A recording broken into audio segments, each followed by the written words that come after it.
Hi, I'm Dr. Tabatha, the functional gynecologist. I'm a board-certified OBGYN and functional medicine physician. I've embraced the world of functional medicine and wellness through my own personal health journey, and I'm super excited to share my wisdom and unique perspective as it pertains to women's health. So if you're struggling with hormone imbalance, weight gain, period issues, anxiety, insomnia, you name it, then you've come to the right place. I want to be your functional gynecologist. So welcome.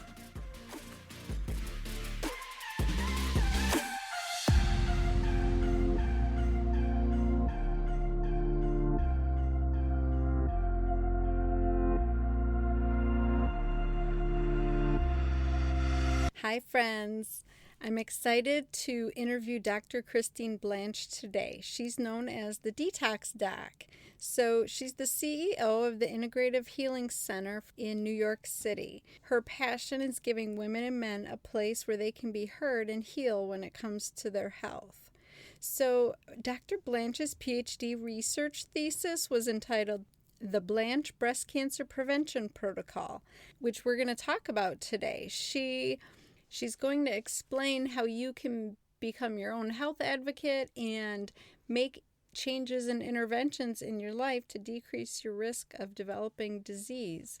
So this episode is full of empowering, helpful information, but she also talks about working with 9/11 rescue workers and how she helped them detoxify and regain their health. So her story is really touching and uplifting. I want you guys to know that you can impact your health. You just have to go outside the box, dig a little bit deeper, keep asking questions, and figure out your why. Why do I not feel well? Why am I sick? Then we can tackle those issues. Oftentimes those issues are heavy toxic burden causing hormonal imbalances.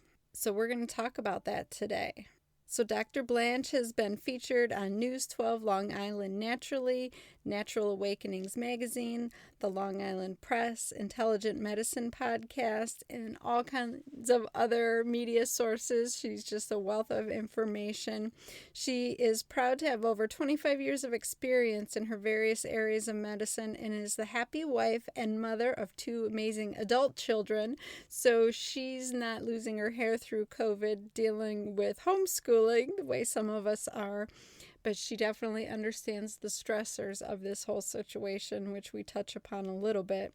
So it's her belief that together we can change the face of medicine to be about prevention and health. So I definitely want you to stay tuned to the end of this episode because she does give tons of information about how to reclaim your health, including her girlfriend cleanse that we talk about, her detox program, and even for men, the Man Up Detox. So here we go.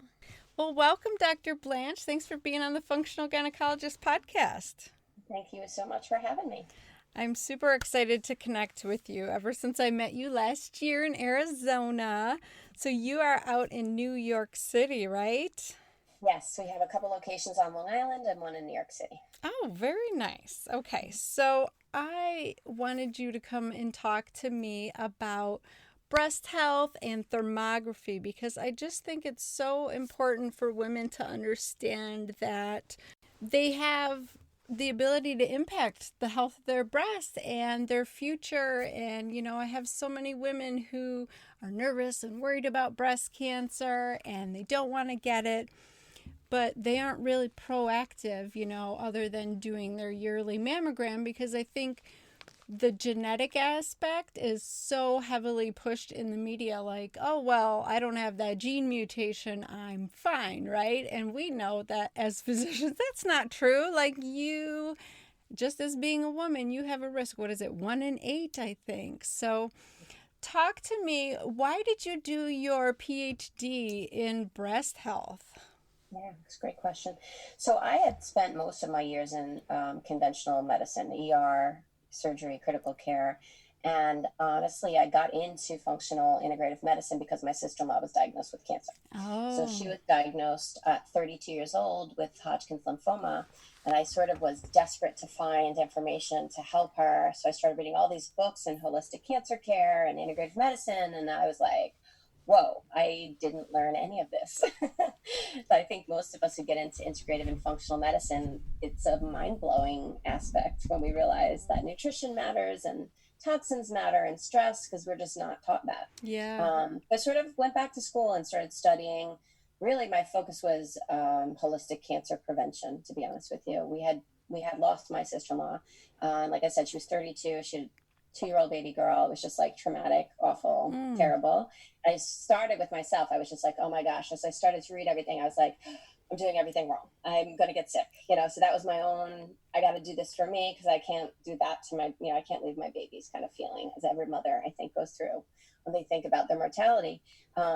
And living in Long Island, as soon as I started my practice, it was just breast cancer after breast cancer after breast cancer. It's just everywhere here. I mean, we Mm. are a hot spot for breast cancer.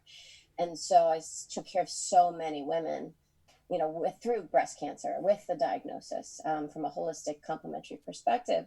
And one day I was just like, this is not enough. We have to shift the focus to be more about prevention. Like, I don't want to help more women through this. I want to help them from ever hearing those words, I have cancer. Amen. Amen. Um, yeah, exactly. So I had incorporated thermography into my practice years before that. And thermography is just an amazing technology. It's a far infrared camera that picks up literally inflammatory patterns in the body. So you can see everything from, um, you know, autoimmune disease in the thyroid to gut inflammation to sinus inflammation. And it's most notably known for breasts, because we see it's a very different test than mammogram or sonogram, because those are more tests of anatomy. This is more of a test of physiology. So I get to see the breasts. I can see, is the right breast more dense than the left breast? How dense are they? Are they mildly dense, moderately dense, severely dense? And then we can see patterns, which we call neovascularity, which is new blood vessels coming to an area to feed rogue cells. So it's much more of a preventative test. It shows me a suspicious area.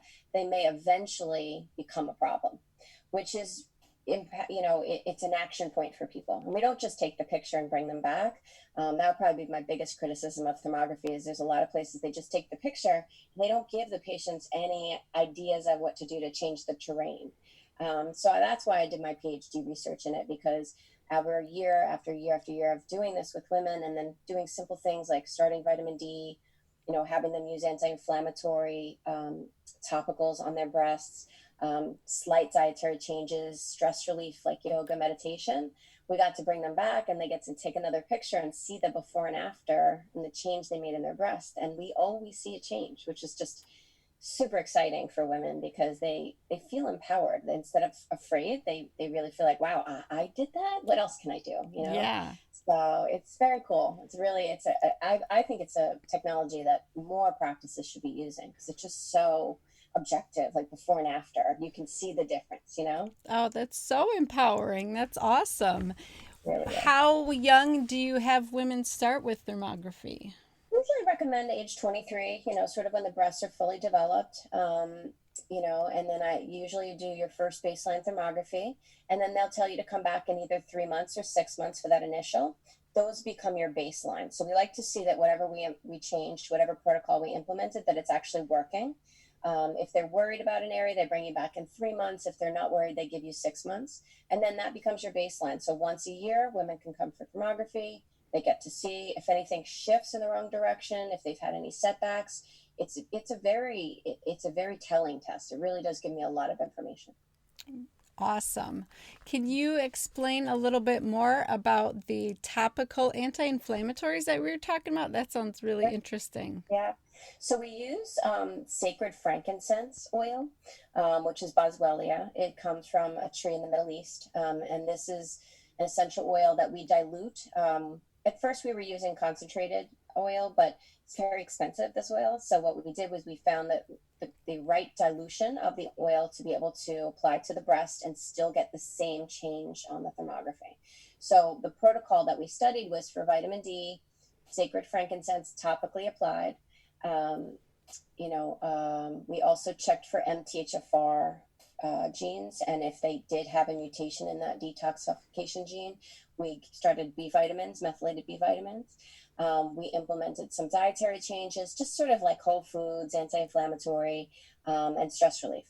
And iodine was the third component for the breasts. There's a lot of data on iodine for getting rid of density, cystic breasts.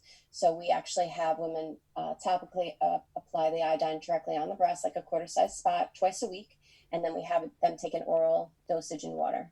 And that was basically the protocol. So we did an initial thermography. We started the women on the protocol. We did a 3, a 6, a 12, and a 24-month follow-up visits. And it was like unbelievable. It's really, everybody had change. Everybody had improvement. And that's what I've been seeing in my practice, for the last 8 years as well. That's amazing. I mean, everybody had improvement, probably to differing degrees, but like improvement, that's pretty amazing. It So, was impressive, and I used my control group was just vitamin D. So the women had the okay. pictures, and they just took vitamin D. And actually was surprised that they did not have change at all. Yeah, yeah. So we know vitamin D is so protective for the breast. We know it's so important for reducing risk for breast cancer, but yet it didn't impact the physiology of the breasts once they were there. Okay. And I wasn't exactly expecting that, so that was interesting. Yeah. So That's what you learn it when you always research, is a right? combination, right? I mean, it's always multifactorial. It's never just one thing that makes you sick or gets you well. So Absolutely. I think that's But I a think good even example. emotionally, there's something very, Mhm. very powerful about I'm taking care of my breasts. I want them to be healthy. Just that decision, that choice that women make, I think that actually plays a role as well.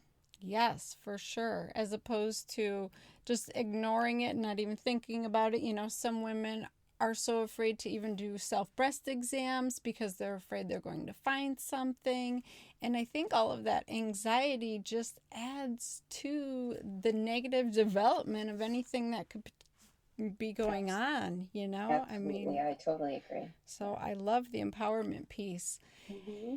I find it very interesting that you said, New York has such a high cancer rate because I think of New York and the coast of Michigan a lot alike because at the turn of the last century, we had so much waterway production and factory development. And I can just imagine all of the water pollution and soil pollution that we had during that industrial revolution heavy in Michigan and in New York. And I know where I live, cancer is really prevalent, breast cancer, prostate, and pancreatic. So I would love for you to talk a little bit about how environmental toxins play a role in the development of cancer, what you've Absolutely. seen.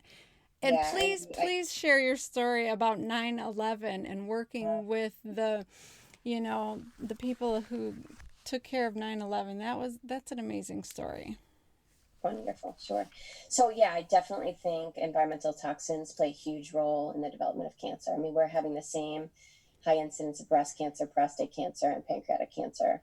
Almost every one of my patients that has developed those cancers, I can definitely find somewhere in their history that increased toxic exposure, whether it's environmental from their job, or maybe it was where they grew up as a kid, or there's definitely, and definitely in your area and my area, we're just living in a lot of toxins from Mm-hmm. air to water to you know electrical issues as well, Wi-Fi. All of it is just so congested, and I definitely think for me the toxins are always the finish line for my patients. So I always work to boost their immune system, heal their gut, get them optimized, and then once they're good, we work on getting rid of those toxins. And that became an important piece of my treatment plans when I did work with 9/11 rescue workers.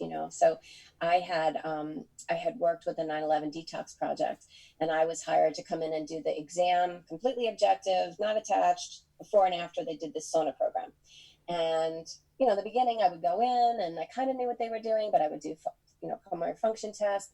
I would do vital signs, blood work, physical exam, and I would sit and I'd talk to these rescue workers. And this was several years after 9/11. And I mean, routinely they would sit in front of me and just bawl their eyes out and be like, Mm. listen, I'm dying. I feel like I'm dying. I can't sleep. I can't breathe. I'm losing my relationships. They had post traumatic stress. It was just heart wrenching to hear one story after another. And then they did the program, and the program included some supplementation. They got into these big saunas, so they get on a treadmill and exercise until they were sweating. They go into these big rooms where it would be like 10 or 12 people in a sauna at a time, and they would sit there for about 30 minutes until they got a really good sweat. Then they would get out, cool down, shower off, eat some vegetables, kind of take a break, and repeat that cycle 4 to 5 times a day, 7 days a week, until they were done, which was anywhere from 20 to 40 days. Mm. And then they were supposed to come back and see me. And these guys would bounce into the office and say, I feel like Superman. And I'm looking at my chart going, wait a minute. He said he felt like he was dying and he feels like Superman.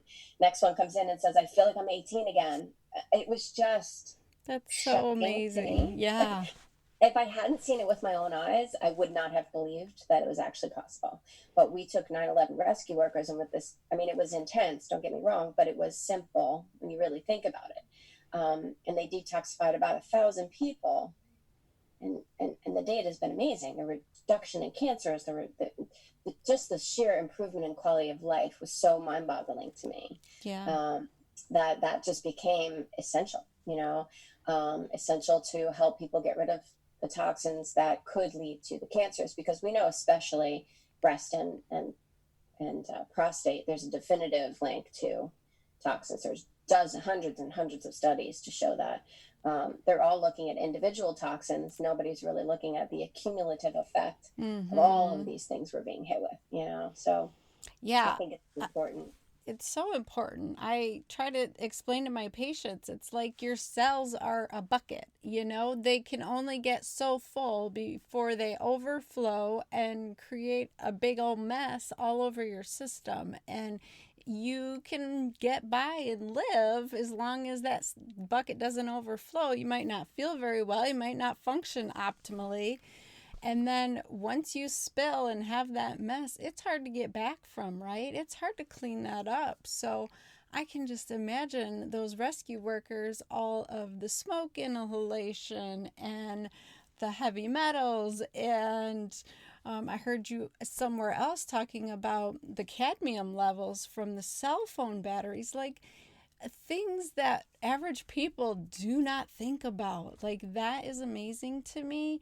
And so often we say, oh, it's just PTSD or it's just anxiety or depression, when no, you are physically ill. You are full of toxins that are from the environment. So it's like heartbreaking to me. Yeah, it really is. And even now that we're living through this COVID virus, and people are talking about these young people who are no pre-existing conditions and they got so sick and died. And I'm thinking to myself, no, they had pre-existing conditions. They just didn't realize it. Yeah, exactly. I think we're seeing the impact of that now too, because the body can only handle so much. Just like you said, I use the bucket analogy all the time. Yeah, exactly. And I would love for people through this COVID experience to start focusing on, like, how can I strengthen my immune system and be prepared for the next virus that comes? Because masks and hand sanitizer are not going to cut it. And the more we sanitize, and we're hurting our immune system, we're not strengthening ourselves. And so, it breaks my heart, the message that is out there in the media and just the wrong information that people are getting, like we need to hide from these viruses. No, we need to coexist with them. They've been here long before we were, and they're going to be here long after, right?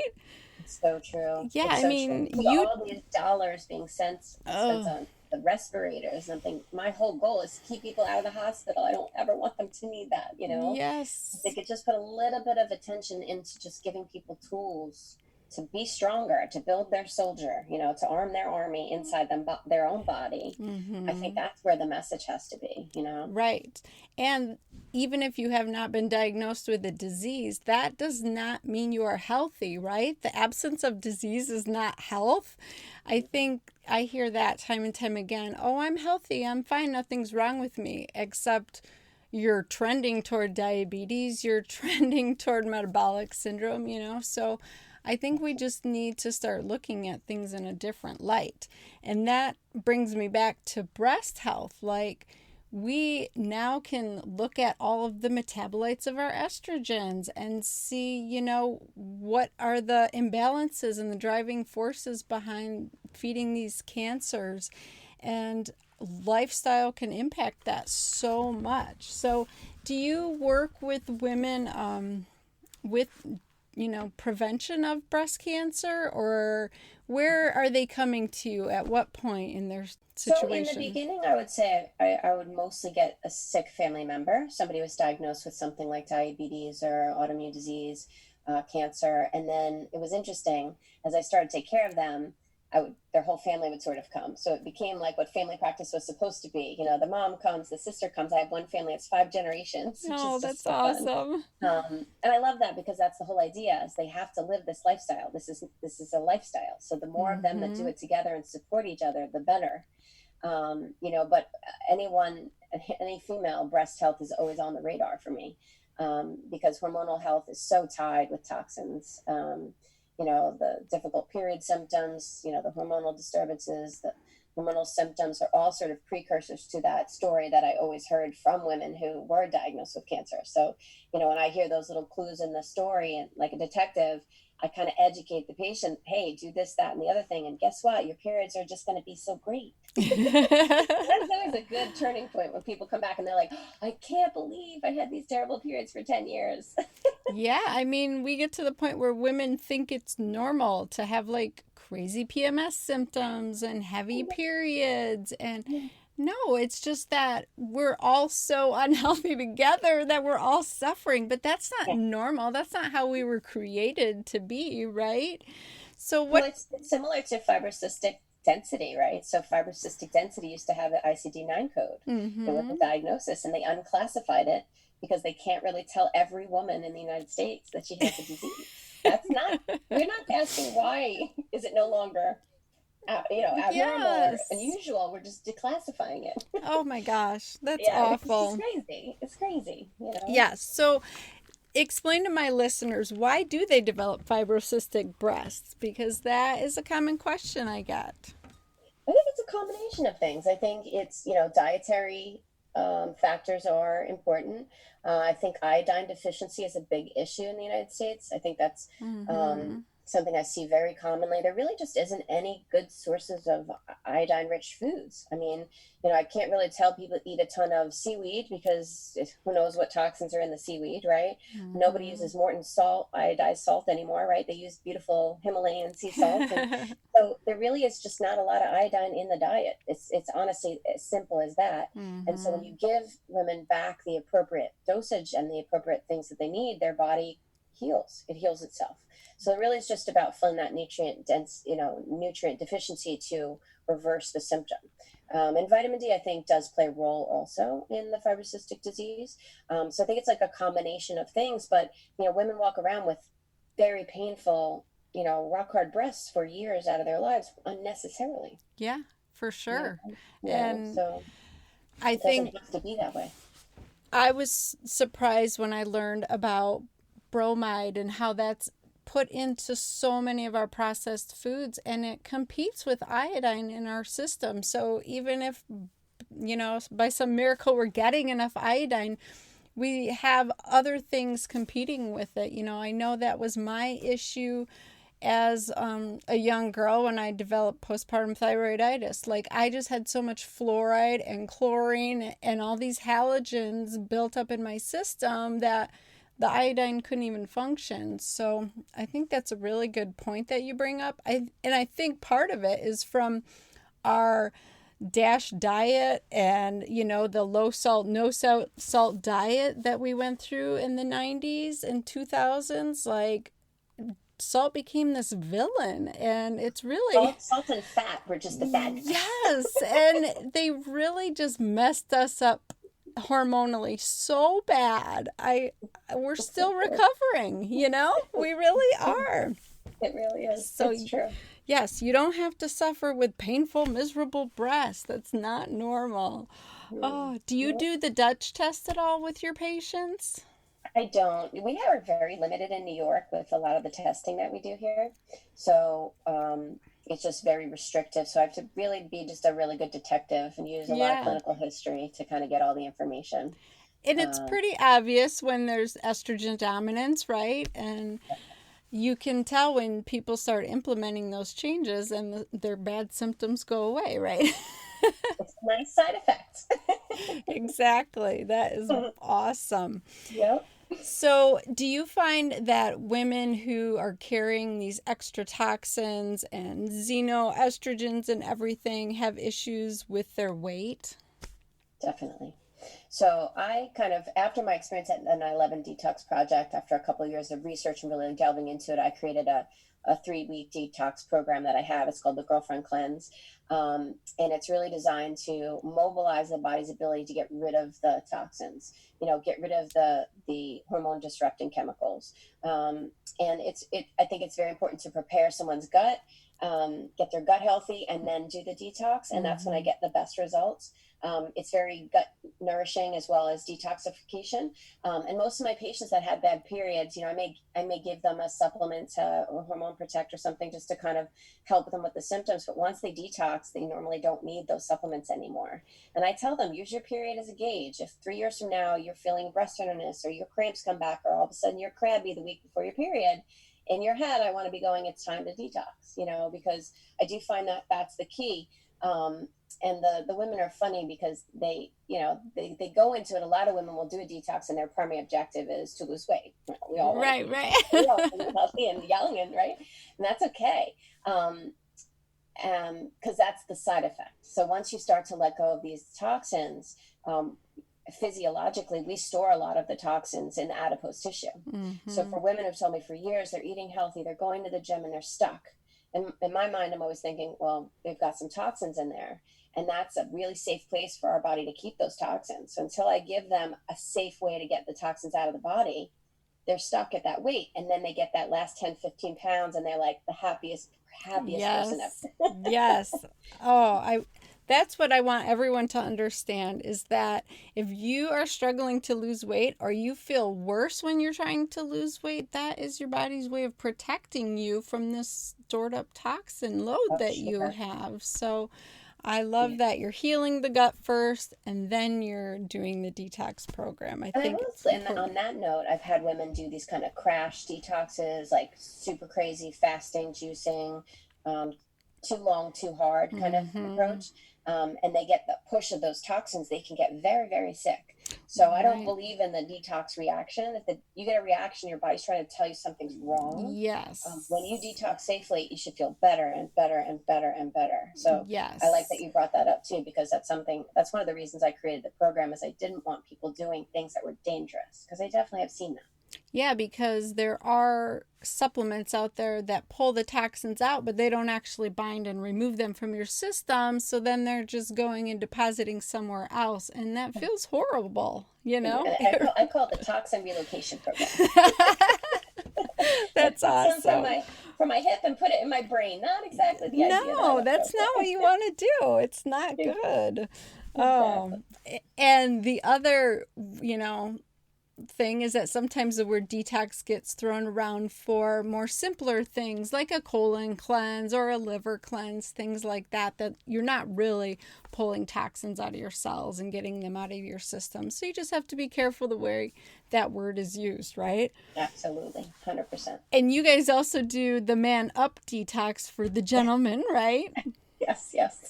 So I had so many couples, the women would convince their husbands to do the girlfriend cleanse with them. And they had these amazing results. And they would come in and say, you got to change the name. I'm not going to tell my friends. I want to tell my friends I lost all this weight and I feel great, but I'm not telling them I did the girlfriend cleanse. So it took me a couple of years, but we got the Man Up Detox launched, which is very similar, but men have different needs than women. So yeah, exactly. That is very cool. Oh my goodness. And so along those lines, you are writing a book that's supposed to be coming out. Is that true? It is true. I'm getting a little closer now that I have a little bit more free time and home confinement. Yes, exactly. Like we're all forced to do our projects we've been putting off, right? Exactly. Yes. called the prevention plan, and it's just the years of my patient stories, my things that I've learned. I've learned most of what I need to know from my patients, to be honest with you. And I have a few patients that are going to be writing chapters in the book about their own experience with their health and kind of just dabbling into lifestyle medicine, preventative care, and how it affected them. Because I think that's so powerful for people to hear other people's experiences. Yes. The biggest thing I hear is, I don't understand how this was so easy to get better. Once it's done, it's always a little hard in the beginning. Yes. But that's the biggest thing I hear in the end is, I can't believe how easy this was, you know? Right. I think that people just need some guidance, and they need to know that what they're doing is the right thing. You know, I get so many patients that have like done 50 different things and none of it consistently because they're so confused about what they should be doing, right? Like, oh, this website says I should do this. And so it's just good to work with a functional doctor to, you know, have somebody to walk you through it and say what you are doing is okay and it's going to work and it's going to help. And I think once you start feeling better, it's easy to stick with it, right? Definitely. Once you got to get a return on your investment. Yes. Then you'll be all in. Definitely. Is there anything that tops the list when you talk about preventative medicine for women? Like, what should every woman do? Definitely take vitamin D. I think a really good probiotic is very important for keeping your gut healthy. Those would be really, really big ones. And then just the biggest thing is diet and stress relief. Yeah. You know, just anti-inflammatory. And the stress is big. I mean, I think that's one of our problems in New York is we're running on a rat race. You know, we're just go, go, go, go, go. And it really does take a toll on people's adrenals, their hormones, their reserve.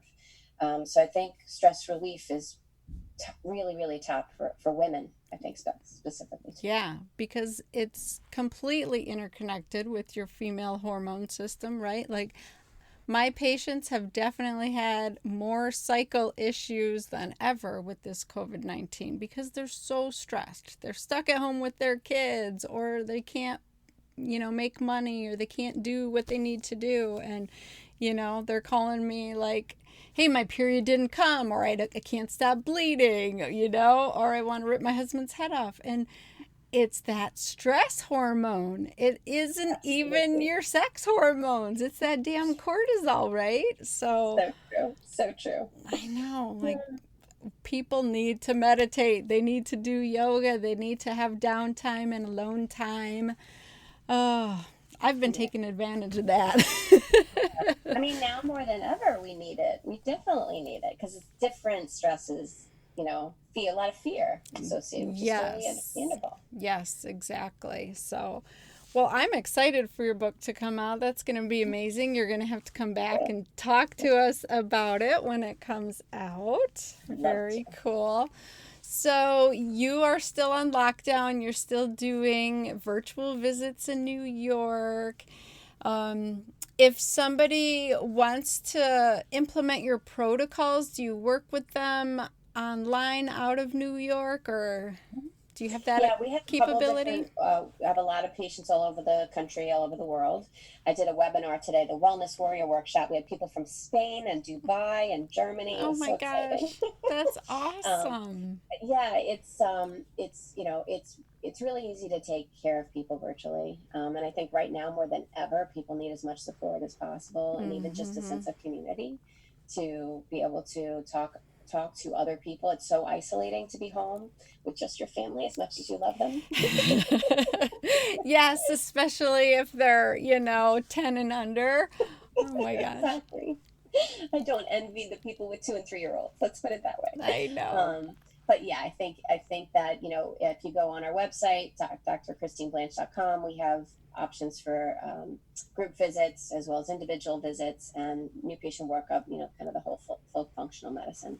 And there's links to our detoxes as well. So they can look into that. Awesome. And that is Kristine with a K, right? Dr. Kristine Blanche. Awesome. Yeah.